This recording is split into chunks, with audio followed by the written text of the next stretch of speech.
Yesterday I came across some hugely interesting symbolic, archetypal, mythological, and etymological links to the female sex hormones, fertility, anger, and PMS. Estrogen is the feminine sex hormone. Estrogen is a combined form of the root words estrus plus gen, generative, generation, genitals, gene, Isis, genesis. Since in language, vowels can be interchangeable, and an I can become an E, gen-Isis, so called for the hormone's ability to produce estrus, the production, generation, genesis of estrus. Estrus is frenzied passion. From Latin oestrus, estrus, frenzy, gadfly. From Greek oistros, gadfly, breeze, sting, anything which makes one mad, mad impulse. In other words, PMS. Perhaps from a Proto-Indo-European ease, forming words denoting passion. See the root word ire, I-R-E, as in Ireland, the prefix for the country Ireland, which is the land of the irate, the land of the angry. Angry, mad, angry, fighting Irish. See my full post on the irate, irritated, fighting Irish, as I don't want to veer too far off track. Estrogen, Esther, Easter. Esther or Ostara, Old English Easter, Northumbrian dialect Esther, Old High German.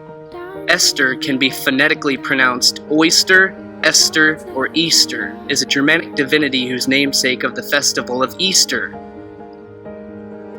For more understanding, see my full video about the truth about Easter, fertility, sex, and symbolism. The ancient goddess Ishtar, also known as and pronounced as Istre, Oyster, Ostara, which means star, known as Easter, was really a fertility celebration of sex and intercourse. Old English Esther, or Easter, oyster, continues into modern English as Easter, and derives from Proto-Germanic Ostren, meaning dawn, itself a descendant of the Proto-Indo-European root os, meaning to shine. Modern English East also derives from this root. Hence we have the Eastern Star, or the morning dawn star, known as Lucifer, Lucere, Lightbringer, the morning star, Lucy in the sky, which is Venus, because she rises in the east and is known as the morning or evening star. Venus is known as the Eastern Star. Aster, Astro. Easter, Star. Ishtar, Eastern Star. Thus we also have the Greek name Esther, from Hebrew Esther, from Persian Sitare, meaning star, related to Avestan star. See the etymology of the word star. This brings us to the order of the Eastern Star, the OES, the OIS, the S, the estrogen, Esther, Easter. A symbol of the OES, or the order of the Eastern Star, is an inverted pentagram, similar to the blazing star of Freemasonry. The OES considered to be the female chapter of Freemasonry, although men can join. The Order of the Eastern Star is directly named after Sirius, the star rising from the east. An exoteric or general public explanation of the origins of the order's name claims it originated from the Star of the East that led the three Magi's to Jesus.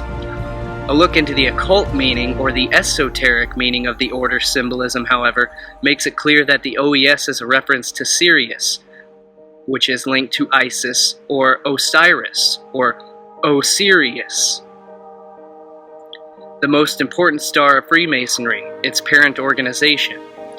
The OES is exclusive Christian organization.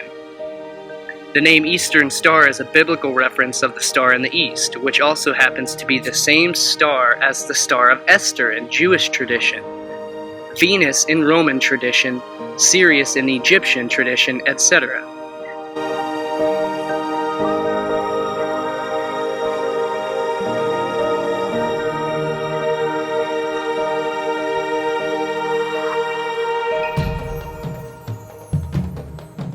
In various descriptions and depictions, the star has historically been represented as having its greatest ray pointed towards Earth, or is inverted. Hence why the symbol of the order being an inverted pentagram. See my article called Trends of Inversions. Its appellation also implies a relationship with the planet Venus, also called the Eastern Star. Because again, Venus rises in the east in the morning star, and it sets in the west, the evening star.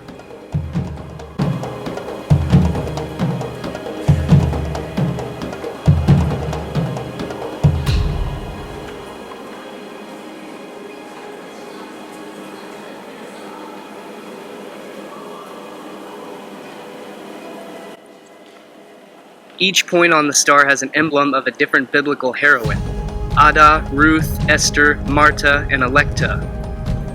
And the qualities they represent: fidelity, constancy, loyalty, faith, and love, with the initials fatal found on the symbol.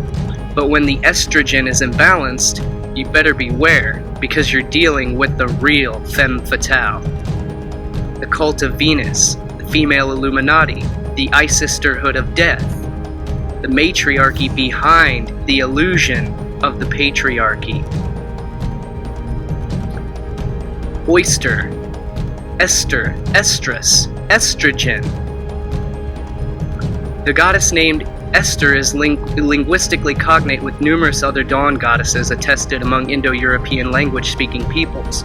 We can phonetically pronounce the name as oyster, which is exactly why oysters are considered an aphrodisiac. Aphrodisiac comes from the Greek goddess Aphrodite and her Roman counterpart Venus, which the goddess represents sex, love, romance, beauty, fertility, an object of desire. Because oysters, also known as mussels, are direct representation of the female love muscle. Which is why, if you didn't already know, the vagina is referred to as a clam in slang terms, which is exactly why the goddess Venus's symbol is the clam or the oyster, and she's often depicted with the clam and the oyster in classical art, such as The Birth of Venus, painted by Sandro Botticelli.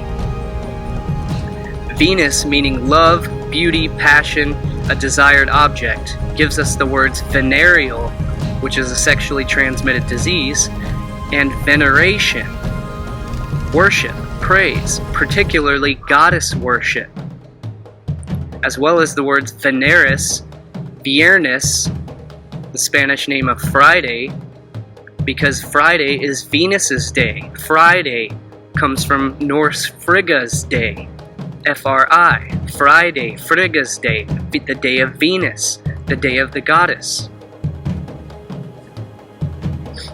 So I have to add that I had a strong hunch that there has to be a strong connection, obvious connection, between the word Esther, oyster, and estrogen.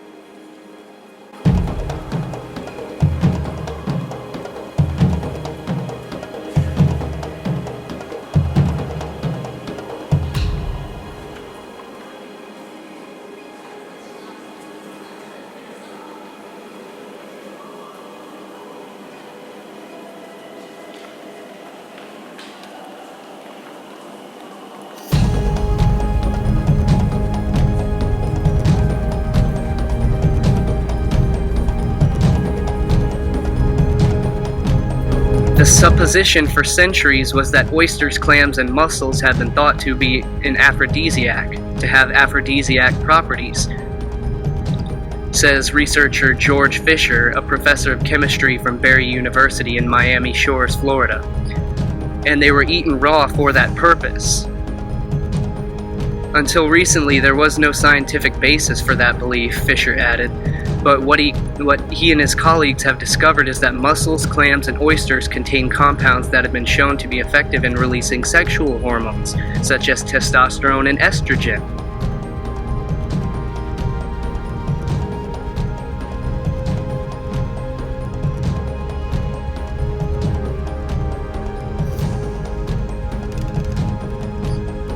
Women tend to feel their best when they're at their estrogen peaks. The big dive in estrogen and progesterone causes the crazy PMS symptoms such as irritability, mood swings, anger, or the crazy bitch phase tendencies. No offense, it's just a joke that most people refer to. Let's add a little more humor. Oysters produce a white globule called a pearl, which is why women love a nice pearl necklace. Pearls occur when a grain of sand gets into their flesh.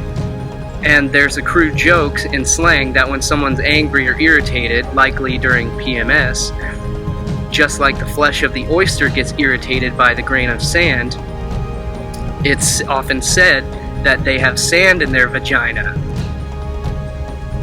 The Urban Dictionary definition of sand in the vagina is a person who is overreacting for no apparent reason, one who is acting fussy or moody, similar to that of a Venus or other soft-spined creatures. In other words, having no spine, easily offended for no apparent reason.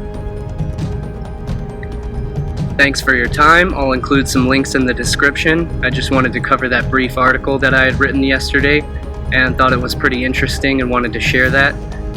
So stay tuned. I've got more videos coming out soon.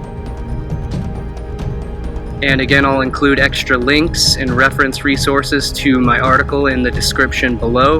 Make sure to check that out for full reference links and further information. And thanks for your time. I'll see y'all later. Until next time.